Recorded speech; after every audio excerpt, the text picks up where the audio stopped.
La Segunda Guerra Mundial en color. La tormenta que se cierne. 1 de septiembre de 1939. Las tropas alemanas se internan en Polonia dispuestas a conseguir una rápida e incontestable victoria. Apenas 20 años atrás, sus predecesores marchaban también, pero entonces regresaban a su patria como un ejército derrotado. Noviembre de 1918. 4 años después del inicio de la Primera Guerra Mundial, el emperador de Alemania, el Kaiser Guillermo II, se ve forzado a abdicar. Sus ejércitos han sido destrozados tras una implacable ofensiva realizada por las tropas británicas, francesas y americanas. Su pueblo se enfrenta ahora al hambre. Y una peligrosa leyenda comienza a arraigar. Los generales y las tropas se quejan de no haber sido derrotados en el campo de batalla, sino traicionados por sus propios políticos cobardes. En cualquier caso, a las 11 de la mañana del 11 de noviembre de 1918, la 11ª hora del 11º día del 11º mes, la Primera Guerra Mundial toca a su fin.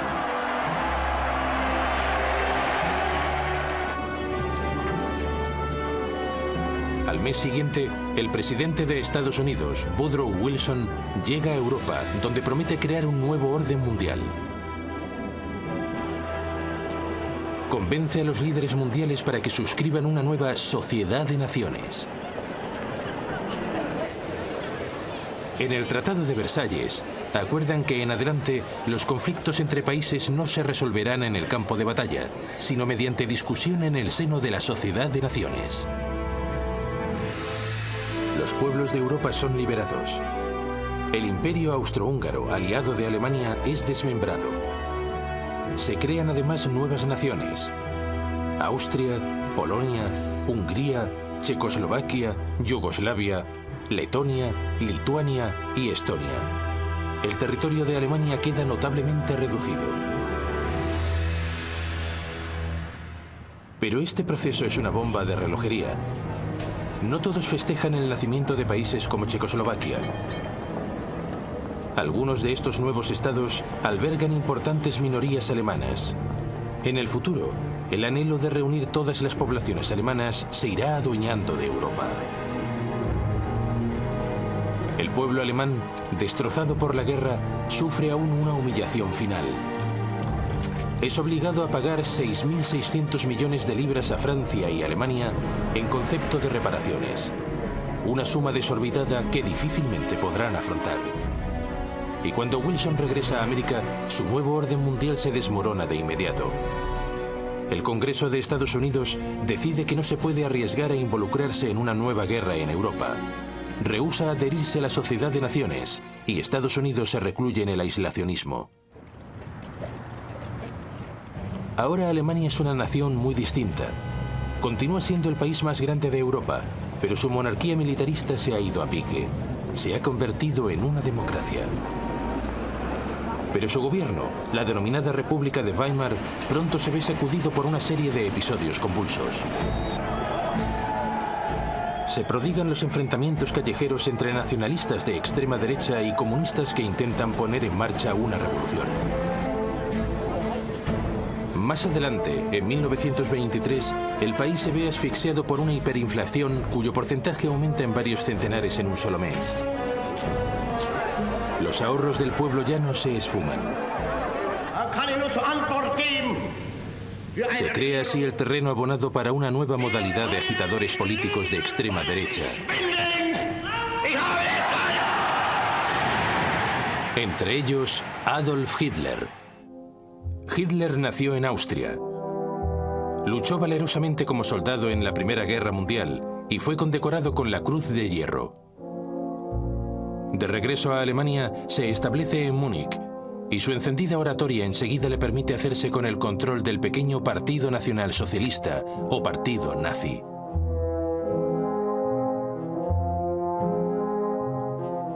En octubre de 1923, Hitler y sus esbirros intentan un golpe armado contra el gobierno de Weimar. La intentona fracasa y Hitler es condenado a 9 meses de reclusión. En su celda escribe un libro, Mein Kampf, Mi lucha, en el cual achaca los males que padece Alemania a los judíos y exige que el país recupere su poder y se anexione nuevos territorios en el este. Tras ser puesto en libertad, se centra en la tarea de organizar la militancia nazi como un partido político serio y disciplinado. A partir de este momento, se valdrá del sistema democrático para conquistar el poder. Pero durante los últimos 5 años, la Alemania de Weimar ha prosperado. El apoyo a los partidos extremistas, tanto de derechas como de izquierdas, ha disminuido. Aún así, de manera inesperada se presenta la gran oportunidad de Hitler. En octubre de 1929, el mercado de valores de Estados Unidos cae en picado. Se pierden miles de millones de dólares y una depresión económica se extiende por todo el planeta. El desempleo en Alemania se eleva a más de 6 millones de personas. Solo los políticos extremistas parecen ofrecer una solución.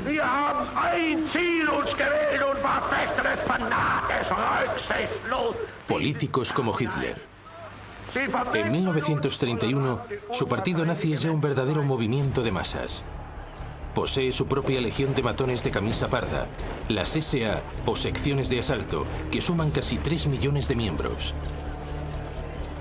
En las elecciones de 1932, los nazis se convierten en el partido con mayor representación en el Parlamento alemán, el Reichstag. Pero Hitler rechaza cualquier coalición y el Parlamento queda paralizado. Para superar el punto muerto, el presidente Hindenburg lo nombra canciller en enero de 1933. El gobierno del país ya está en manos de Hitler. Un mes después, el Reichstag es incendiado. Hitler acusa a los comunistas y reclama poderes extraordinarios, que en adelante utilizará para prohibir otros partidos políticos. En agosto de 1934 muere el presidente Hindenburg. Hitler se autodeclara presidente. Ya es el líder absoluto de Alemania, el Führer.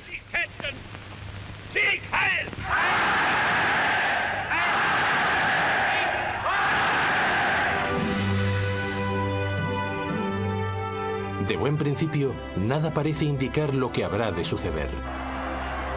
Durante los 3 años siguientes, el Führer se concentra en la recuperación de la economía alemana. A fin de reducir el desempleo, invierte millones en obras públicas, que incluyen 8.000 kilómetros de red de autopistas. Pero en secreto, gasta también grandes sumas en un programa de rearme a gran escala.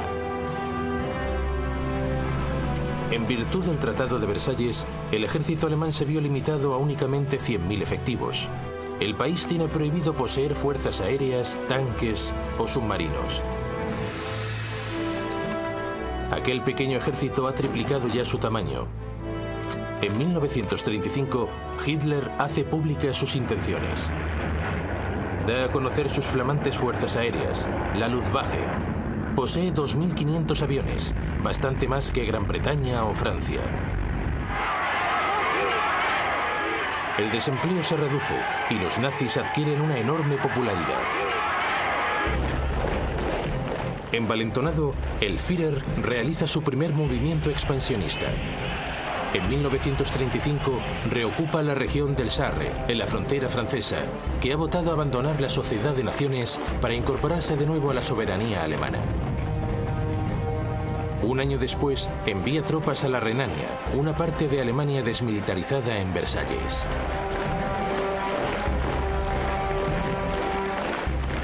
Por el momento, muchos consideran que Hitler se limita a reclamar lo que pertenece legítimamente a Alemania. Ni Gran Bretaña ni Francia expresan objeción alguna.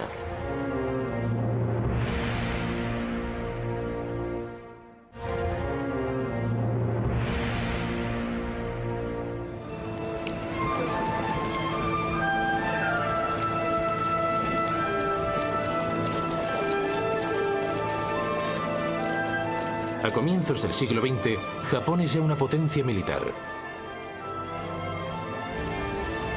Derrota a Rusia en una guerra en 1905 y lucha junto a los aliados en la Primera Guerra Mundial.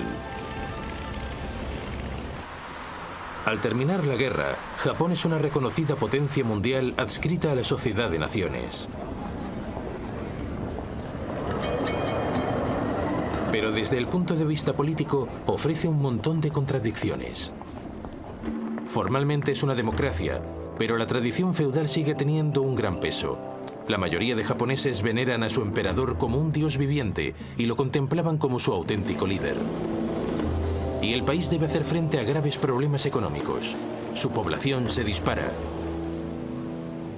Y no posee recursos naturales para abastecer de combustible a las industrias que se expanden a marchas forzadas. Los líderes del país necesitan soluciones y las detectan en la región china de Manchuria. Manchuria es una tierra con grandes y fértiles campos de cereal. Posee ingentes cantidades de carbón y de minerales. Es un objetivo perfecto.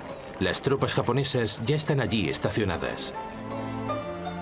Otros eventuales objetivos son las colonias gobernadas por potencias europeas. Birmania, la península malaya y Hong Kong, controladas por Gran Bretaña. Indochina, gobernada por Francia, y las Indias Orientales holandesas. Pero en este escenario, Japón ha de obrar con cautela. No es cuestión de provocar a la otra gran potencia del Pacífico: Estados Unidos. Pese a sus consignas antiimperialistas, Estados Unidos controla de facto un imperio no oficial en el Pacífico.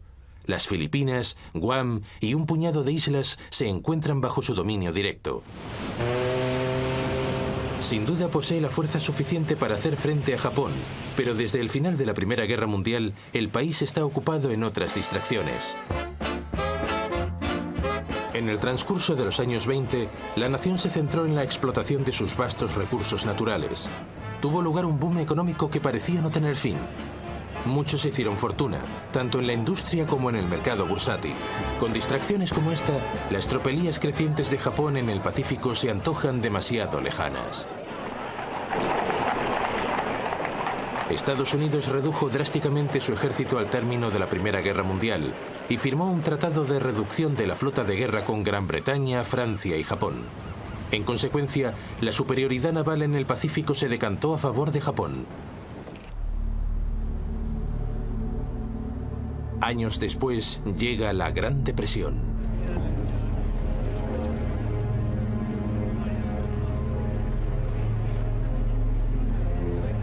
Cuando el desastre económico se generaliza, la cuarta parte de la población pierde su empleo. Decenas de miles de personas se quedan sin hogar y deben alojarse en barracas. Si antes América estaba distraída por la diversión, ahora lo está por el dolor. Para Japón es el momento de mover ficha.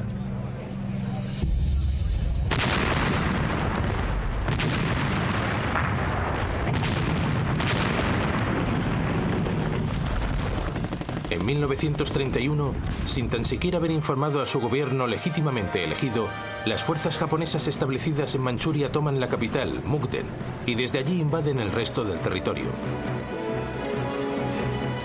Un estado títere, Manchukuo, es proclamado bajo un gobierno igualmente títere.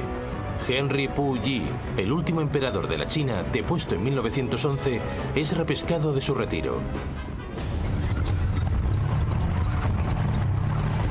Japón es declarado un paria universal, pero eso le importa poco. Sus dirigentes han puesto los ojos en ulteriores conquistas, en territorio chino. Se trata de presas fáciles. China es un estado sumido en el caos. El gobierno del generalísimo Chiang Kai-shek está enfrentado al Partido Comunista Chino, dirigido por Mao Zedong. El país está en guerra civil.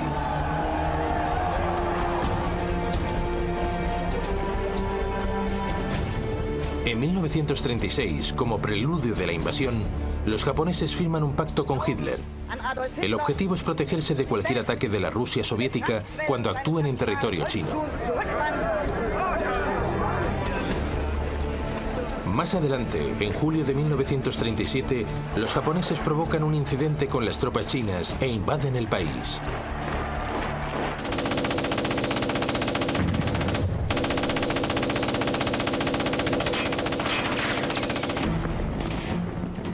Al principio, los chinos son cogidos por sorpresa. Pero enseguida oponen una feroz resistencia. Los comunistas luchan incluso junto al Kuomintang en un frente unido. Los japoneses responden con aparatosos desembarcos y a finales de 1937 ya han invadido extensas partes del norte de China y de la costa. Los japoneses llegan a atacar buques de guerra británicos y americanos que han sido enviados a la zona para proteger su comercio marítimo. El incidente más grave tiene lugar el 12 de diciembre de 1937. La cañonera estadounidense Panay es hundida por bombarderos japoneses. 50 tripulantes pierden la vida. Pese a todo, las potencias occidentales rechazan intervenir. La Sociedad de Naciones se revela impotente. En Estados Unidos, el presidente Roosevelt plantea imponer un bloqueo naval a Japón. It has become clear that acts and policies of nations in other parts of the world have far-reaching effects on us. Pero los británicos no quieren ni oír hablar de ello. Temen que un bloqueo pueda desencadenar una guerra. Así las cosas, lo único que puede hacer Roosevelt es ofrecer un préstamo de $25 millones a Chiang Kai-shek para adquirir armamento. En el transcurso de 1938, los japoneses invaden Cantón y empujan a las tropas chinas hacia el oeste del país. Toda la retórica de la Sociedad de Naciones, todas las promesas de frenar la agresión internacional han caído en saco roto. Y ahora las potencias occidentales deberán hacer frente a agresiones cada vez más cercanas. Una posición de potente injusticia.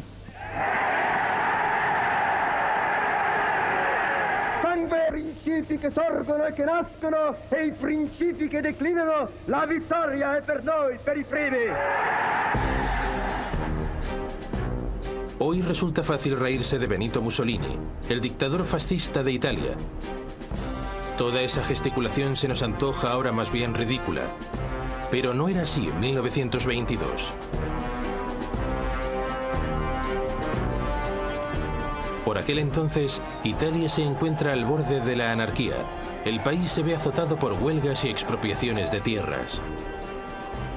Como en el caso de Alemania, el gobierno democrático se revela impotente para combatir el malestar social.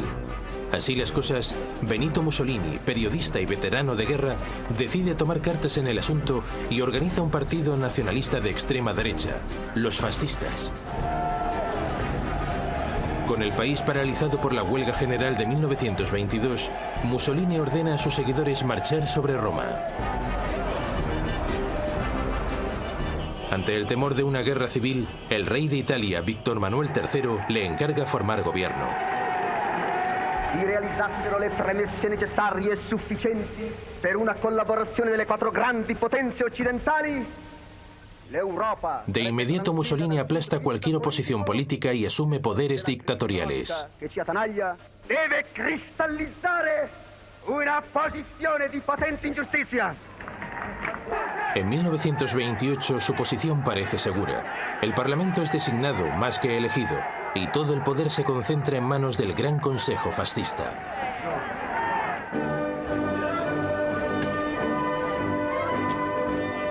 Como en el caso de Hitler, las primeras decisiones de Mussolini lo hacen inmensamente popular. Ambiciosos programas de obras públicas proporcionan empleo y transforman la infraestructura de Italia. La corrupción es arrancada de raíz y la mafia es más o menos eliminada. El ejército italiano se refuerza sustancialmente, entre otras cosas mediante la creación de unas fuerzas aéreas modernas y avanzadas. La armada de Mussolini en el Mediterráneo es más potente que las flotas británica y francesa juntas.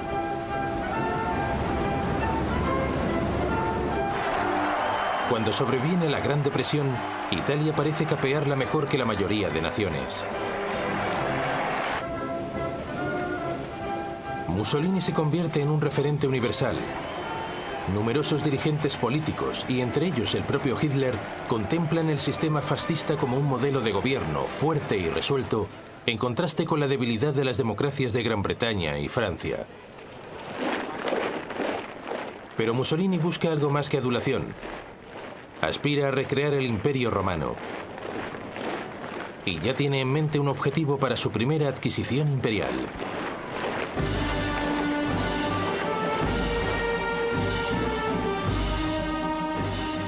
Ese objetivo es Abisinia, la actual Etiopía. Italia posee ya colonias en sus fronteras, en Eritrea y en la Somalia italiana. En diciembre de 1934, el ejército italiano provoca un enfrentamiento con las tropas abisinias junto a un oasis de la región de Ogaden, en el interior del territorio abisinio. Mussolini responde enviando refuerzos a Eritrea y a la Somalia italiana, y exigiendo que Abisinia pague indemnizaciones. El emperador de Abisinia, Haile Selassie, apela personalmente a la Sociedad de Naciones. Acude a ella para que sea coherente con sus ideales. Se trata de un pequeño país amenazado por otro miembro de la Sociedad de Naciones. Es la prueba de fuego. Pero la Sociedad de Naciones no reacciona. El ministro de Exteriores británico, Anthony Eden, intenta gestionar en último extremo un acuerdo de paz, pero Mussolini se cierra en banda. A principios de octubre de 1935, el ejército italiano invade Abisinia desde Eritrea y la Somalia italiana. El primitivo ejército abisinio tiene escasas opciones frente a unas fuerzas armadas equipadas con tanques y artillería.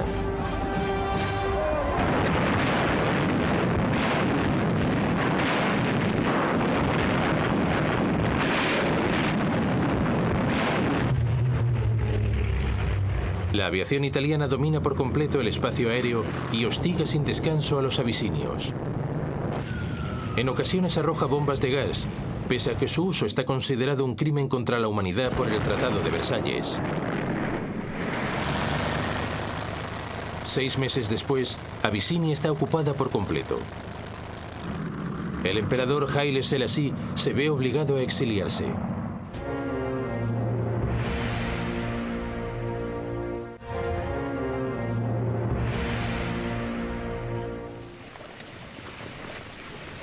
Pese a las numerosas bajas sufridas en el frente del oeste, Gran Bretaña acabó la Primera Guerra Mundial con un ejército de reclutas numeroso y muy efectivo.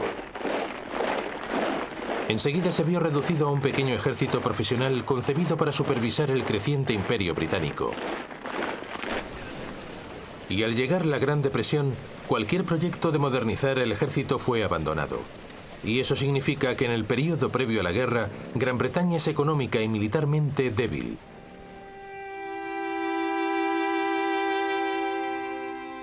Las bajas francesas durante la Primera Guerra Mundial fueron aún mayores que las británicas. Siempre recelosa de los alemanes, Francia mantuvo un nutrido ejército de reclutas, pero el índice de natalidad disminuyó en el transcurso de los años 20. Estaba claro que tendría lugar un déficit de recursos humanos entre mediados y finales de los años 30. Ahora Francia es consciente de que no puede competir contra Alemania en cuanto a número de efectivos militares.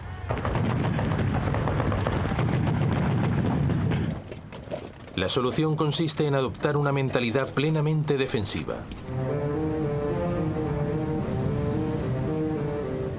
La línea Maginot, levantada a partir de 1930, se compone de un cordón de fortificaciones que transcurre a lo largo de la frontera germano-francesa hasta la frontera belga. Allí, teóricamente, enlaza con otras fortificaciones diseñadas por los belgas. Este nuevo enfoque militar significa que Francia únicamente es capaz de librar una guerra defensiva. No está en condiciones de lanzar un ataque contra Italia, aunque contara con el apoyo de tropas británicas. Así pues, cuando Italia conquista Abisinia, es comprensible que ninguna de las dos potencias emprenda acción alguna. Ahora mismo les parece un escenario demasiado remoto y no están para ocuparse de problemas ajenos.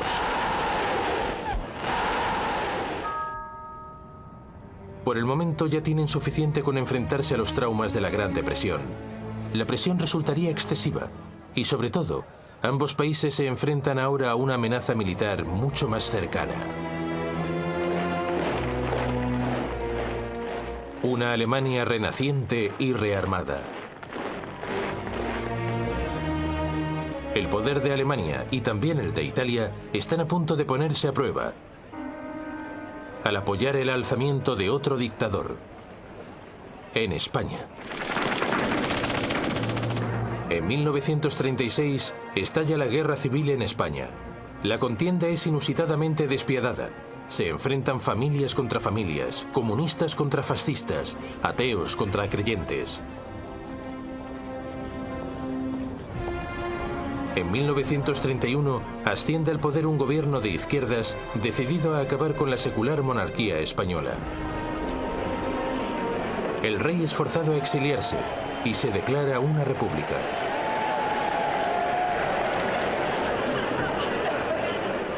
En febrero de 1936, los partidos de izquierda se alían en un frente popular para enfrentarse a las fuerzas derechistas en unas elecciones generales. El Frente Popular vence por un escaso margen. Pese a que su programa de reformas es más bien modesto, una oleada de huelgas y expropiaciones inducen a la derecha a temer que un golpe de Estado comunista es inevitable.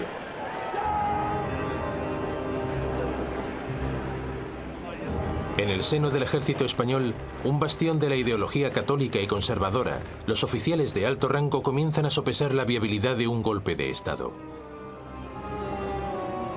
Entre estos se encuentra el general Francisco Franco, un antiguo jefe del Estado Mayor que ha sido exiliado de facto para comandar las Fuerzas Armadas españolas en las Islas Canarias. El 17 de julio de 1936, las unidades del ejército que combaten contra las guerrillas en la colonia española de Marruecos se amotinan. Al día siguiente, Franco huye para unirse a ellas, proclamando un nuevo movimiento nacionalista destinado a salvar a España del comunismo. Las guarniciones peninsulares se suman a la revuelta. El Frente Popular responde reclutando voluntarios para defender la República. El país está ya en pie de guerra.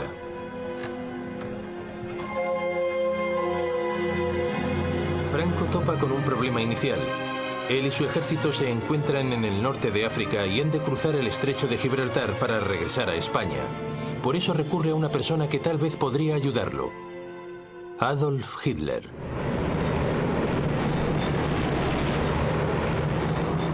Antes de un mes, los aviones de transporte de la flamante Luftwaffe de Hitler ya han habilitado un puente aéreo para trasladar a los bregados veteranos de Franco hasta el sur de España.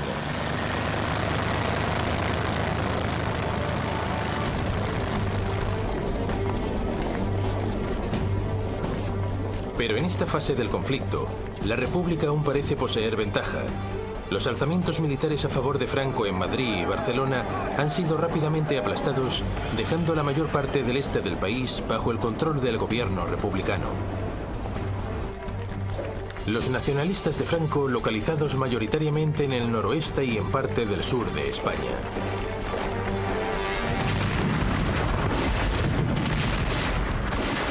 Pero la situación de los franquistas da un vuelco cuando Hitler y Mussolini comienzan a enviar tropas y armamento.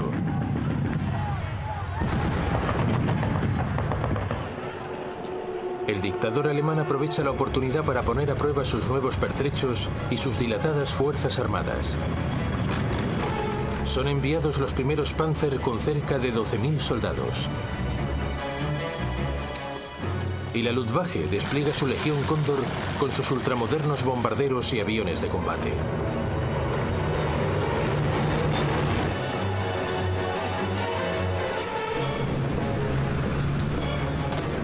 Mussolini envía un denominado Cuerpo de Voluntarios compuesto por 50.000 hombres y más de 700 aviones. Los republicanos solicitan ayuda a Gran Bretaña, Francia y la Unión Soviética. Pero Londres y París temen hacer estallar una guerra en Europa y declaran una política de no intervención.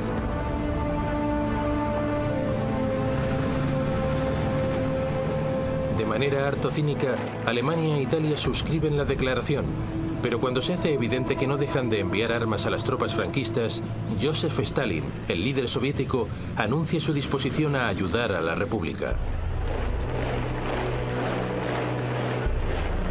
Stalin está inquieto por la extensión del fascismo en Alemania. Hitler ha dejado muy claro que para él el comunismo es el principal enemigo del nazismo.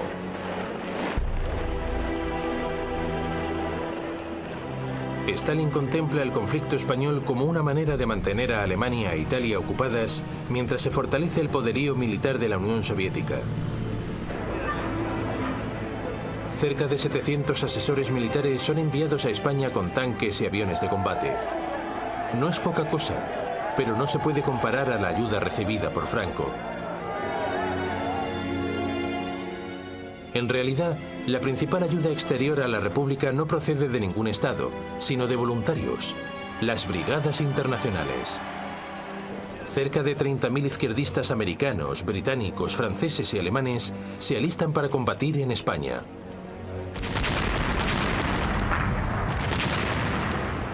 Gracias al nuevo soporte fascista, los nacionalistas consiguen abrir dos frentes. Uno avanza hacia Barcelona desde el norte. El otro, dirigido por Franco, se abre camino hacia Madrid desde el sur.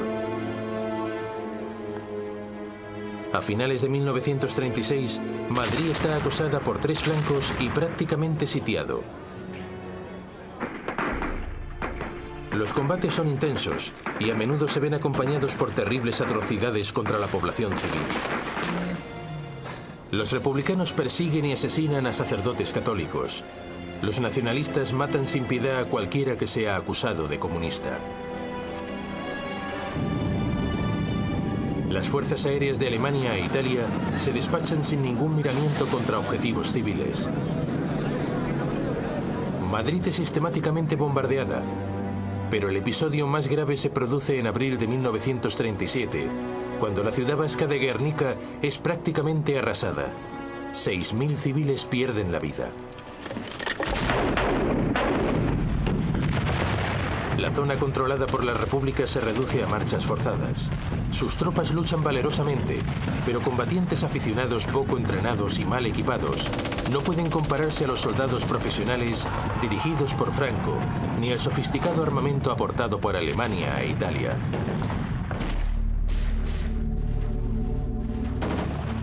A medida que la guerra se va alargando, los combates en la periferia de Madrid se convierten en un símbolo de la determinación de las izquierdas de no ser aplastadas por una dictadura de corte fascista. Pero entre bastidores, la alianza republicana se viene abajo. Comunistas y socialistas quieren concentrarse en la consecución de una victoria militar. Pero los anarquistas y los sindicalistas, más idealistas, ven en la guerra una oportunidad para desencadenar una revolución de masas conducida por la clase obrera. Esas discrepancias salen a la luz en mayo de 1937. En Barcelona tienen lugar enfrentamientos entre anarquistas y comunistas que debilitan fatalmente la causa republicana. A finales de 1938, los franquistas mantienen cercados a sus enemigos en un pequeño enclave en los alrededores de Barcelona y en una zona que se extiende desde Madrid hasta la costa, en dirección este.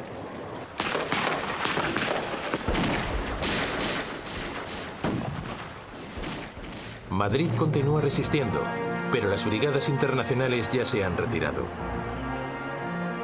Cada vez más naciones reconocen el gobierno de Franco a medida que sus tropas se aproximan a Madrid para lanzar el asalto final.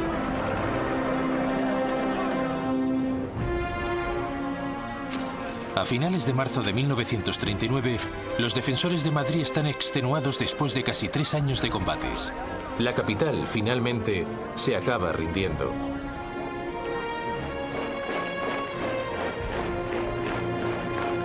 Un mes después, Franco declara oficialmente el final de las hostilidades.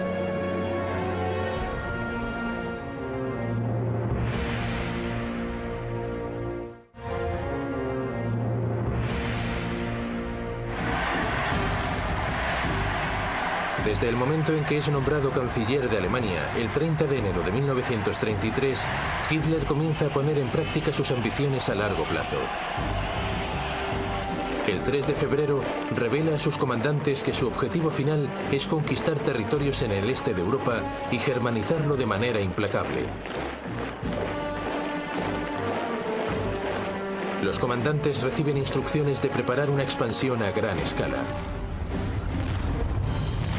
Pese a que Alemania tiene prohibidos los tanques, un acuerdo secreto con la Unión Soviética, firmado en 1923, ha permitido desarrollar diseños de tanques y experimentar nuevas tácticas con vehículos blindados.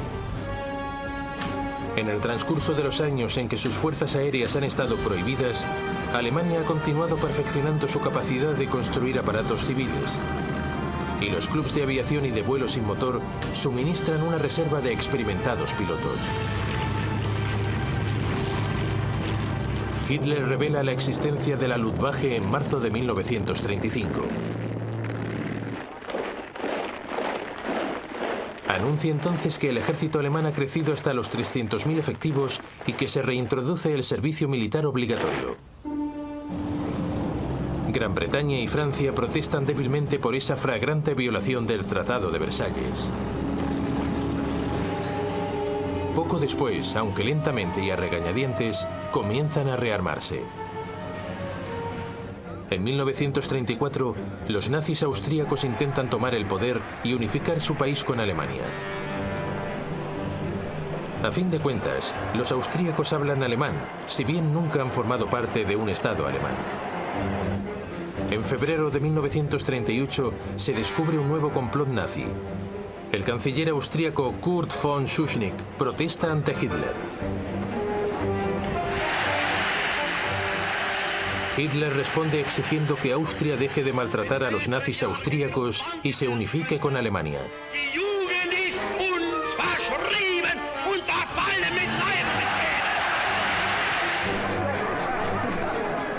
De inmediato, Schuschnigg convoca un referéndum para que los austríacos voten si quieren o no seguir siendo independientes.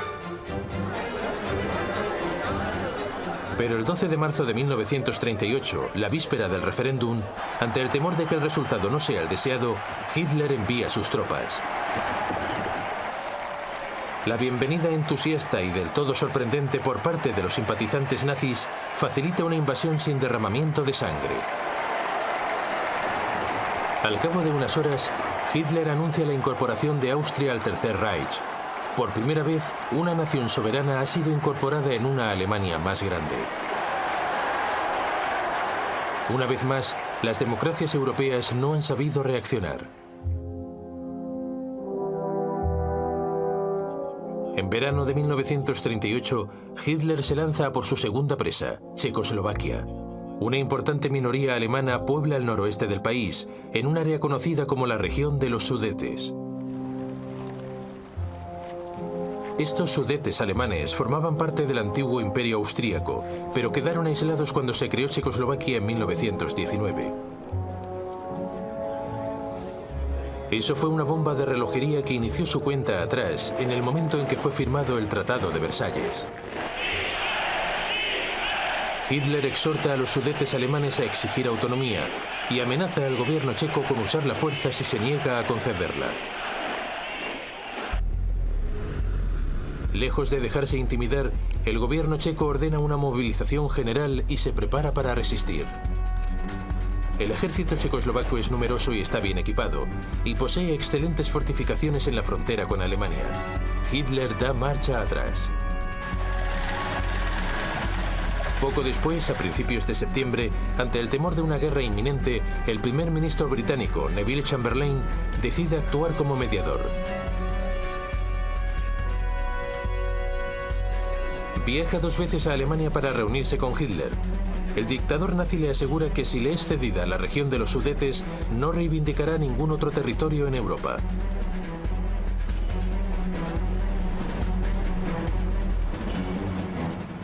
El 29 de septiembre de 1938, en Múnich, con Mussolini actuando como mediador, Francia y Gran Bretaña firman un acuerdo en virtud del cual se entrega la región de los Sudetes a Alemania a cambio de una declaración formal por parte de Hitler de no plantear nuevas exigencias territoriales. Chamberlain regresa a Gran Bretaña ondeando el papel que, según él, garantiza la paz.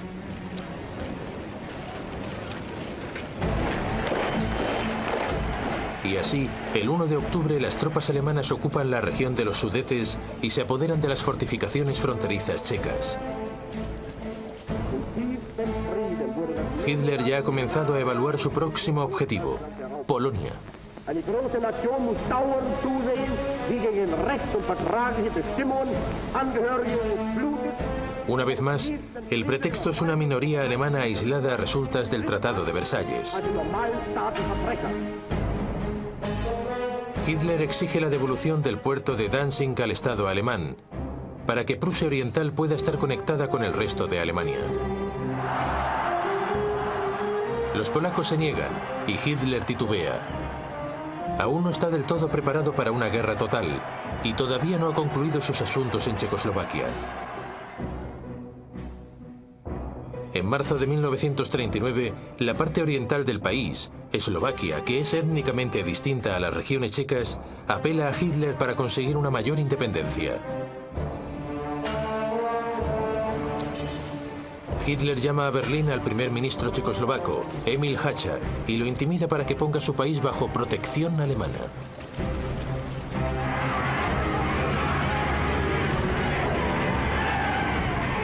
Las tropas alemanas marchan en el resto de Checoslovaquia sin encontrar oposición. La mayor parte del país es anexionada al Reich. Eslovaquia es declarada un protectorado.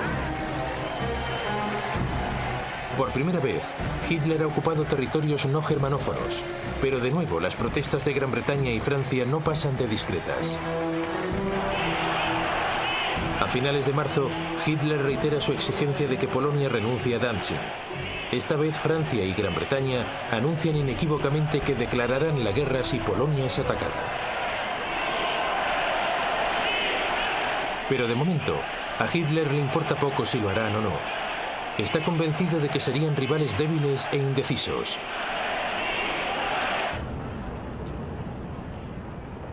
En Rusia, la preocupación de Stalin por las agresiones de Alemania es cada vez mayor. En abril propone una alianza con Gran Bretaña y Francia.